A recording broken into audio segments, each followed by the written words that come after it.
27 फरवरी को होने वाले राज्यसभा चुनाव को लेकर कांग्रेस विधायक दल की बैठक मुख्यमंत्री सुखविंदर सिंह सुक्खू की अध्यक्षता में विधानसभा में हुई, जिसमें मुख्यमंत्री सुखविंदर सिंह सुक्खू ने सभी विधायकों को कांग्रेस के प्रत्याशी के पक्ष में वोट करने का आग्रह किया। वहीं चुनाव से संबंधित चुनाव आयोग के निर्देशों की भी विधायकों को जानकारी दी गई। बैठक के बाद मुख्यमंत्री सुखविंदर सिंह सुक्खू ने कांग्रेस प्रत्याशी अभिषेक मनु सिंघवी की जीत का दावा करते हुए कहा कि कांग्रेस पार्टी के सभी विधायक एकजुट हैं और सिंघवी का राज्यसभा के लिए चुना जाना तय है। मुख्यमंत्री ने तीनों निर्दलीय विधायकों के समर्थन का भी दावा किया। क्रॉस वोटिंग के सवाल पर सीएम ने कहा कि राज्यसभा चुनाव के लिए चुनाव आयोग के नियमों में कुछ बदलाव हुआ है, जिसके मुताबिक पोलिंग एजेंट को दिखाकर वोट करना होगा।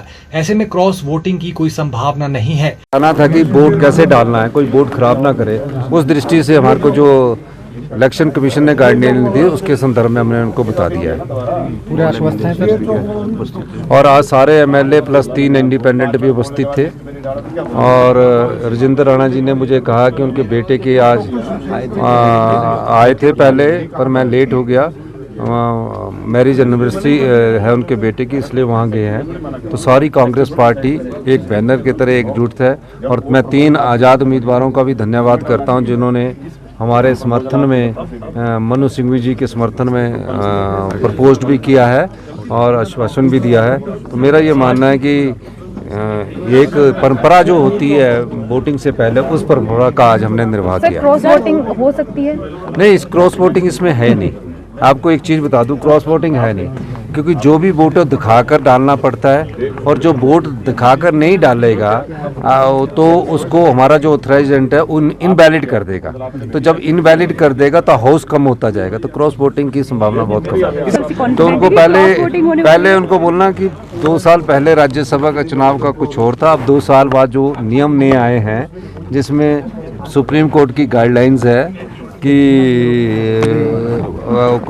जो वोट डलेगा वो ऑथराइज एजेंट को देखकर डाला जाएगा, तो उस चीज़ को पता रहेगा। और वो भारतीय जनता पार्टी के प्रत्याशी है, हम उनका स्वागत करते हैं। और हम जानते हैं कि हर्ष महाजन जी भारतीय जनता पार्टी में चले गए हैं, तो निश्चित तौर पर वो कांग्रेस में वो सोचते हैं कि मेरे जो दोस्त है, पर दोस्त तो सब जगह होते हैं, लेकिन राजनीति में जब पार्टी की बात होती है तो पार्टी सर्वोपरि होती है। वहीं विपक्ष के उद्योगों के पलायन के आरोपों पर मुख्यमंत्री ने कहा कि अखबारों की सुर्खियों में बने रहने के लिए विपक्ष हर रोज प्रदर्शन कर रहा है। अगर किसी उद्योग का पलायन हुआ है तो विपक्ष उसका नाम सार्वजनिक करे। शब्दों में कहने में कोई है बात नहीं, और आप पत्रकार बंधु है, कृपया करके आप उनसे पूछिए कि कौन सी जो यूनिवर्सिटी प्लान की है उसका नाम तो बता दीजिए। वो कुछ स्टैंडिंग शब्द है, पलायन कर रही है, ये हो रहा है, क्योंकि उनके पास बोलने को कुछ नहीं है। आर्थिक बदहाली के बाद भी जिस प्रकार का हमने गांव के किसान के लिए बजट प्रस्तुत किया है, आम आदमी के लिए बजट प्रस्तुत किया है, हमने युवाओं के लिए रोजगार पैदा किया है, तो उससे बुखला कर इस प्रकार की बात कर रहा है। और विपक्ष का दायित्व भी है कि वो हल्ला करके अपने अखबारों की सुर्खियों में बने रहे, सोशल मीडिया की सुर्खियों में बने रहे, फिर निश्चित तौर पर उनका दायित्व बनता है।